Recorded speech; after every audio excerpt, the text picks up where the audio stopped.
The silence is quiet, and it feels like it's getting hard to breathe. And I know you feel like dying, but I promise we'll take the world to its feet. Move mountains, bring it to its feet.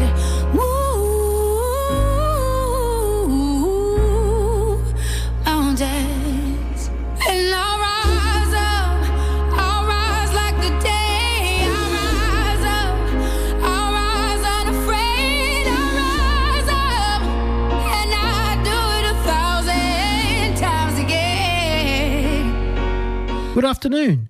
You're tuned into Ability Matters, the program that covers matters to do with abilities, disabilities and everything in between. We are one of the longest running disability-related shows in the world, starting as Headway On Air all the way back in 2007 and now brought to you by My Home Living Care, an NDIS registered disability support organisation. Yes, that's right, Sean. We are still the original members here. And, of course, good afternoon. You're listening to Ability Matters on your station, 106.9 VOX FM. And as you can probably hear, got a bit of a block noticing happening, but yeah, it's very subtle, but I'm just going to point it out now in case you might hear something a little bit not quite alright there, but it's okay. I'm not ashamed, don't worry. It's just natural, this time of year and everything. Oh, yeah. Thanks for the reminder, Bec. And yes, thank you very much, Tim. I almost got confused by my own notes there. Thank you very much, Tim, for the past 2 hours of your lovely show. Yesterday, today. Sorry, that's the old stuff again. Yeah. Thanks very much for your show, Through the Past Darkly. I've said it the same every week. Yeah. It's all right, yeah. I probably need to explain some things there. My head may not be as straight as possible here because, yeah, I'm still trying to catching up and got a bit of a sore back and everything because I went out and seen Iron Maiden on the Friday night and, yeah, it was a great show. But, yeah, it's just not just sitting there for 2 hours straight and everything with your back and everything. But that's just the way it goes if you go to concerts like that. But, yeah. What, you didn't get up and headbang? Oh. I headbanged, but that was different. I didn't really get up and do it. It wasn't part of the cliche or anything, Bec, don't worry. If you were there, it might have been a little different. If you want to get down in the mosh pit and go for it. But, yeah, that's if you had the money for it. I don't know. I might get in, them death circles. They're a bit hectic. I didn't say anything about a death circle. I just said, yeah, just in the pit alone was pretty staunch and crazy. Yeah. So, yes, that's my little 2 cents worth right now. So, you got more of the obvious stuff for the moment here now, Bec. Do we have anything? We've got a special guest in the studio, I can see. We do. We have Patrick, or Pat. Pat, yes. Pat. And he's from Mentor Mate, so he's come in today to have a little chat with us and let us know more about himself and also what he's doing with Mentor Mate. Yes. How are you going today, Pat? I'm doing fantastic. Thank you so much for having me today, Bec. And Tony, that was a great introduction. You absolutely killed it. And yes, I was actually at the Iron Maiden show myself. Yes. I went to the Thursday night. And okay. It was wild, yes. So you missed the whole accolade saying you went to see Iron Maiden on Friday the 13th. I know. It's okay. I missed it, but it's just on paper is all it is, just paper. Yeah. I can lie. Just keep it between us. Yeah. It's not lying, it's called misdirecting. That's right, yes. So what people think is true to them, and that's all that matters. Okay. Oh, is that misinformation? That could work. Yes, that's true. That could work. But it works. It's only viable for things that aren't directly related to the facts here. Okay. So like if it was medical stuff or anything like that, then yes, that's where misinformation can get you in deeper trouble. Yes, definitely. Okay, so we're going on the white lie. Well, okay, white lies, fair enough, but I thought they were innocent. White lie. Yeah, we've been told. We can giggle over it now, but you don't want to hear the white lies in like the medical side of things or anything, or even the legal. Nothing serious. Yes, fair enough. Nothing serious. But so yes, for now you've got the interview happening between you and Pat. Yeah. Yes. Is it okay if we start off with a question and then do some music, or did you want to do some music first? Let's just try. We'll do a couple songs and then we'll jump straight into the interview. Okay. Yeah. Cool. I'm going to open up today's show with a Louis Armstrong classic with What a Wonderful World from 1967. Yeah. Yes, that was just Mr. Sandman by the Four Aces from 1954. And I believe that song featured in the 80s film Back to the Future. Yes, I can't quite remember if it was 1, 2, or 3, but it was I'm pretty somewhere sure it was in there. 1, yes, but it's okay. 1, 2, yeah. I'm thinking, my memory's not 100% here and there, but I'm pretty sure it was the first Back to the Future. Cool. Right or wrong? Yeah. Probably was. I don't know. That's fair enough. 2 cents worth. Lovely. Anyway, let's get back to it. The first question on your little rack here is... Oh, I'll let you say it. You go for it. Yep.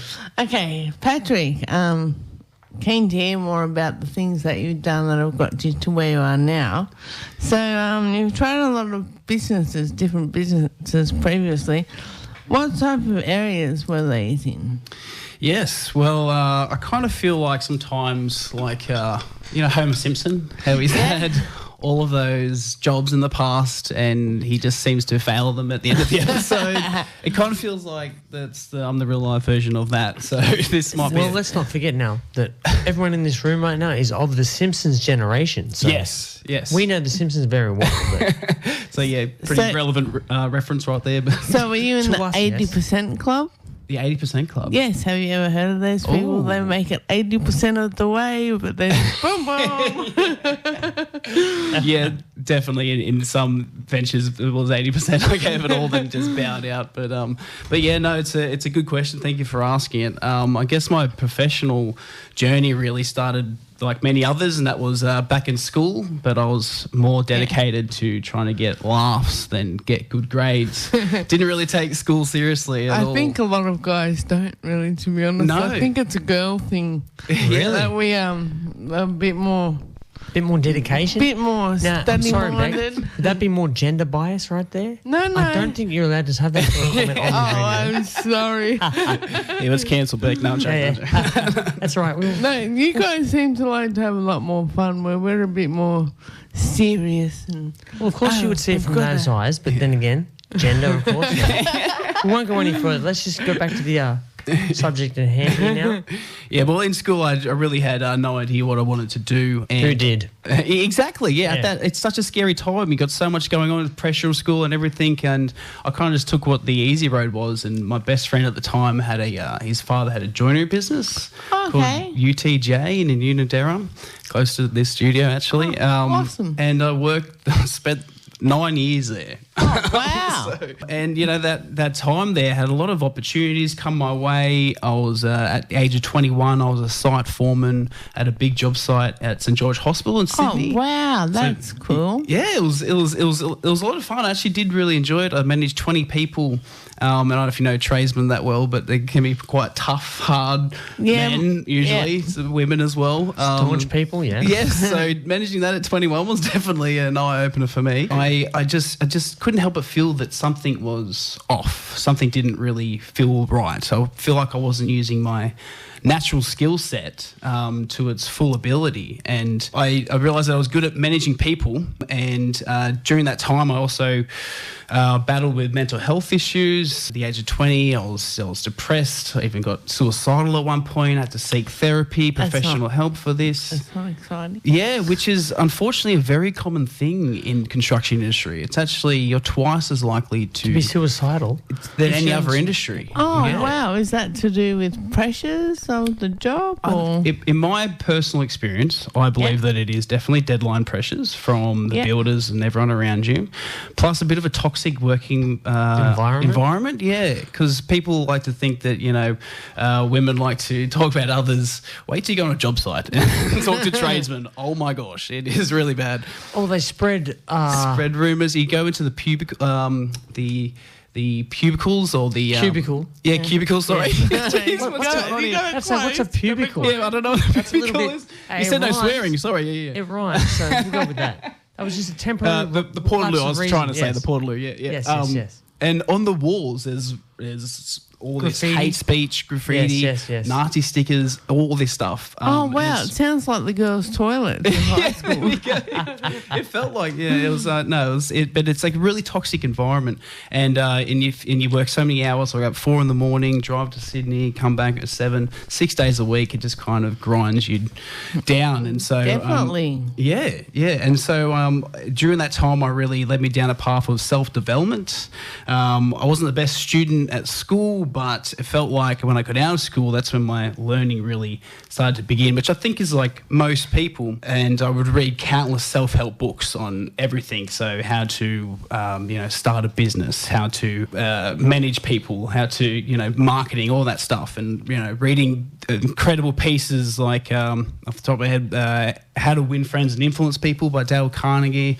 Inspirational pieces, you mean, yes? Inspirational pieces, yeah. To keep yourself very close-fisted, yes, I want to go forward and do that sort of thing. Yeah. I'm not willing to give up without, at this stage, yes, go for it, yeah. Yes, yeah. So I needed to, and this is a whole new world. I didn't have, my parents weren't entrepreneurial or business-minded or anything like that. Yeah. So I had to go outside and outsource this information. They didn't necessarily teach you this stuff at school. So No, they didn't. No, they didn't. There's a whole world of opportunity out there, and so I just kept reading all of this stuff and trying to accumulate all these tools that could help me, give me that skill set. Feel in life. empowered, that's the term I was looking for. I just Yeah. couldn't find it in my head. Sorry, listeners, yes, there we go for it. Yeah. He got it.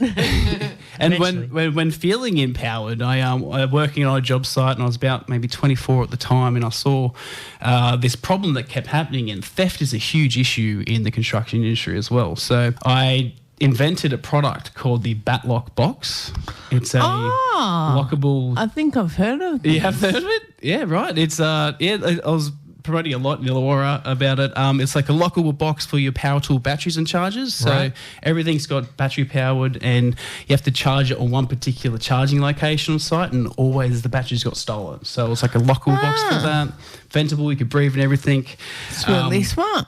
Yeah, look, I thought it was too, but unfortunately it didn't quite pan out. I don't know if it was the timing of it all. It was a bit of a recession at the time. I launched in 2019. At that time, my mother was very sick with cancer, so I was working these 6 days a week with this time frame, the coming home to take care of my family. Then in my spare time, I'd work on the business. And So you've got a lot happening at once. at this age, it was a lot happening, right? I felt extremely burnt out at this point. I spent $150,000 trying to get it from conception to market, so much money. So I had financial stress on top of it all.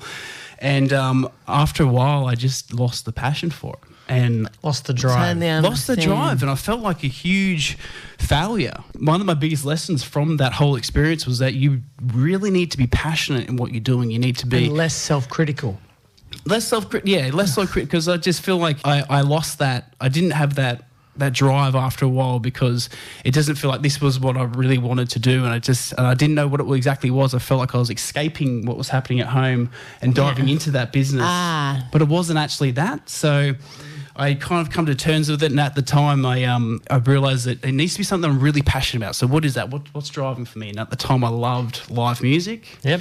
Lived in Shell Harbour, not renowned for its live music, unfortunately. No. No, it's so I really tried to build a live music scene. Well, not like many places around the Illawarra are very renowned for their live music, unless you go to a pub or something like that, maybe. But Yeah, and even the pubs, like it's all changed with the pokies and stuff, and there's a whole other conversation. But it's really hard, and couldn't have picked the worst time in history to start a live music event planning company than 2020. But unfortunately, that's what I decided to do.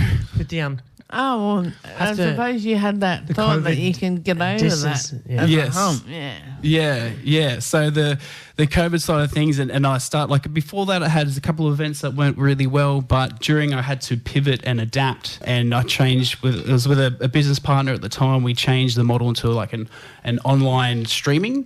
So we would broadcast live artists from their bedrooms and stream onto our channels. Oh, yes. That'd be great, especially for the what was it called in the COVID period where you couldn't be Lockdowns, we had the restrictions. had the arm's length at least from keep people? 1.5 distance, please. distance, 1.5, yes. Yeah, and they had you could only have certain people at your home, like X amount of numbers and stuff like that. So that's right, yeah. we actually got funding from the council to try and get this in, because it had that sense of community still, because everyone lost connection at that time.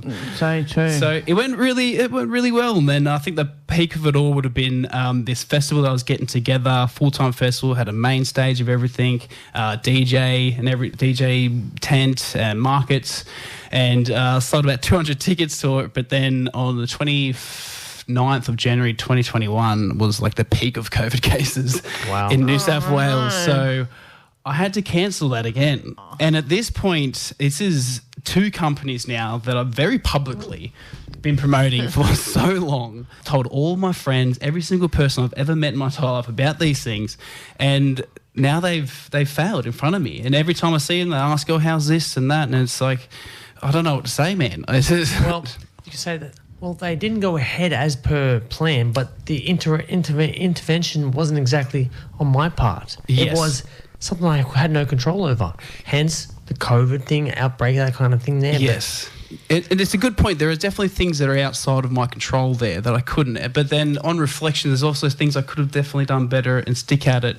But the music industry is a very tough one to crack. It's all a learning curve. Yes. Dare I say it's almost nature's intervention of nature or intervention of just life. Yeah, definitely. Well, and then at this point, I had absolutely no job. I was in so much debt financially. Yeah. No mother to really rely on here. My dad, moved on, and it didn't have that security at home. So no fail safe, no safety net. Yes, exactly. I was lost at this time, and there was this local provider that, when I was organising that last festival, reached out and said, do you guys have an accessible tent for people with disabilities? And at the time I had no idea that was an option. I had no idea that people needed that. So I asked her, what do you mean? What do you need? I'm happy to, yes, let's make this happen. Sorry. Oh, well, I'm just thinking I'll play a song sooner or later, but then Okay. just go and finish that point. Okay, yeah, Keep on a few more lines. This accessible tent, and then obviously the event didn't go ahead, but they reached out, put out an ad on the internet, and I said, hey, look, I've got no experiences with this, but I think I'm great with people. Can you give me a shot? And that kind of started my whole career with disability and working with people. So that's Awesome. where we go to a song break now. And I think that right now this song may or may not be very fitting for your situation, but I've got here Graham Bonnet cover of a Bob Dylan 1965 classic, It's All Over Now, Baby Blue, from 1977. But I don't want to say it's all over for you, but don't worry. That's what I had lined up, so here we go. Nice. Okay, and now we are back into the interview with Bec and Patrick. Thanks, Tony. The names, wow. Yeah, good work. Thank you for those wonderful songs that you just played there as well.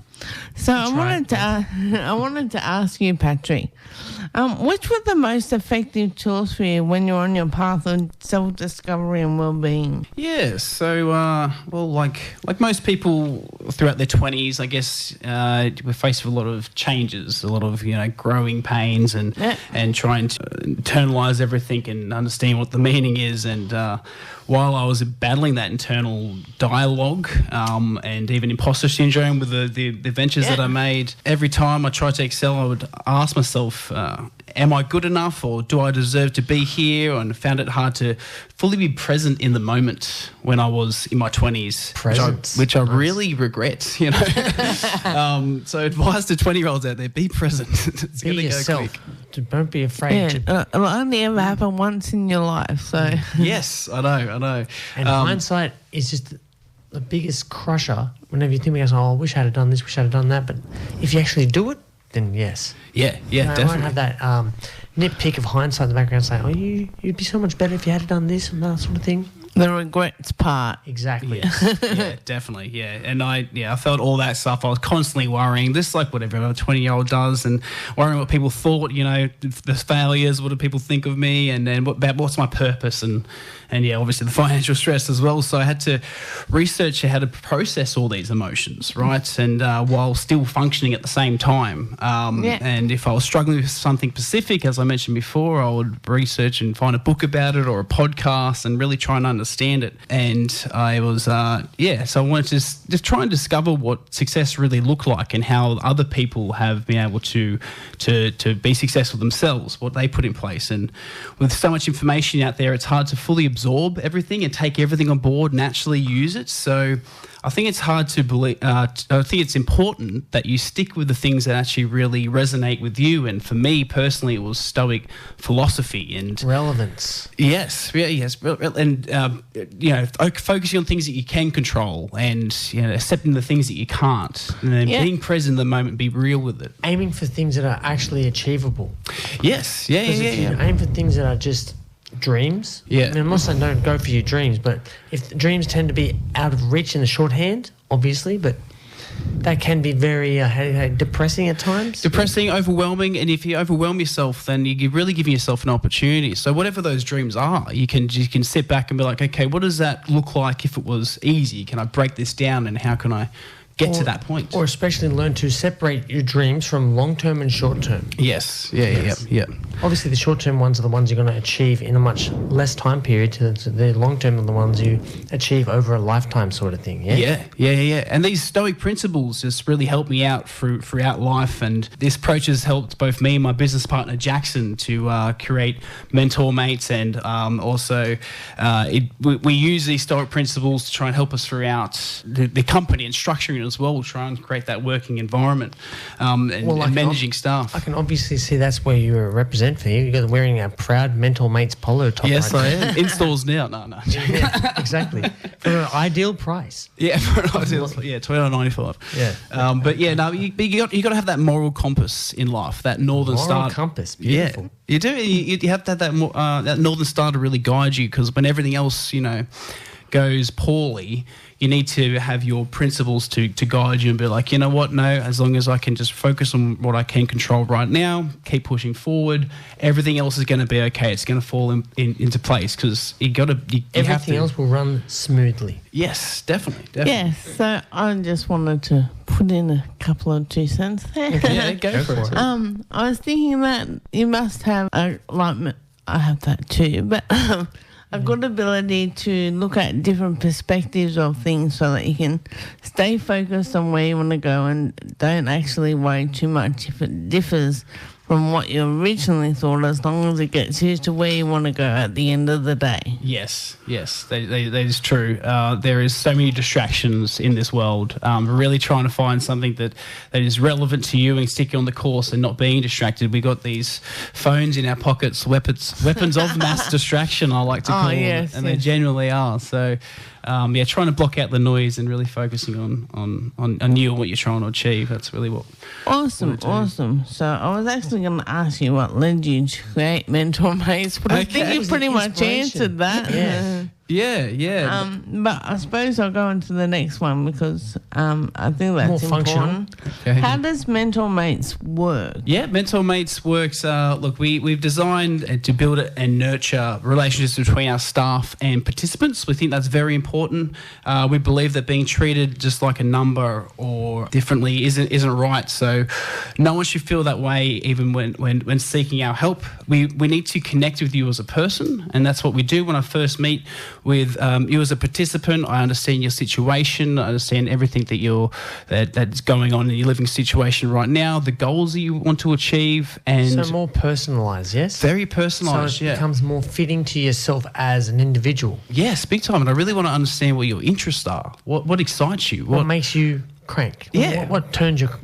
We get what makes you who you are. Yes. Yeah. So and then with all that information, I create a very in-depth profile of yourself, and I try to assign the best support worker who I think would work well, judging by the similar interests or similar age or demographic that you're looking for. And I provide several staff profiles and say, hey, you might work well with these guys. Yeah, which one would you like to work with? And it kind of takes that anxiety out of meeting someone face to face initially, so you know who's coming to your door, and you know what they're about, you know what they're in it for. And I think that's a good approach, and it's worked really well for us so far.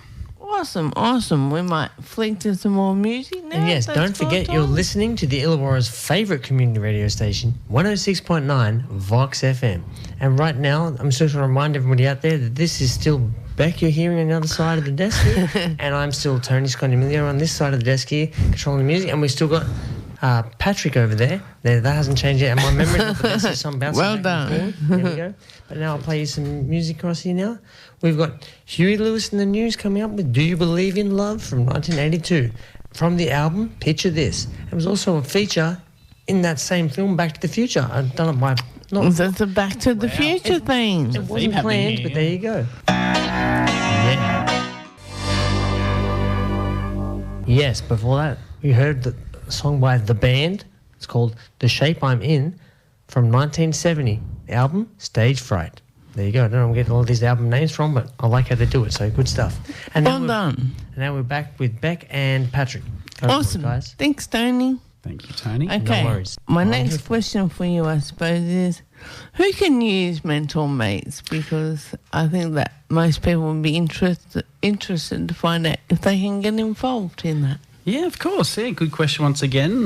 So who can use mentor mates? Mentor mates, we have youthful participants, people who are still in school, and we have all the way up to the elderly, every shape and size in between, any form of disability, complex or not so complex, pretty much very wide ranging.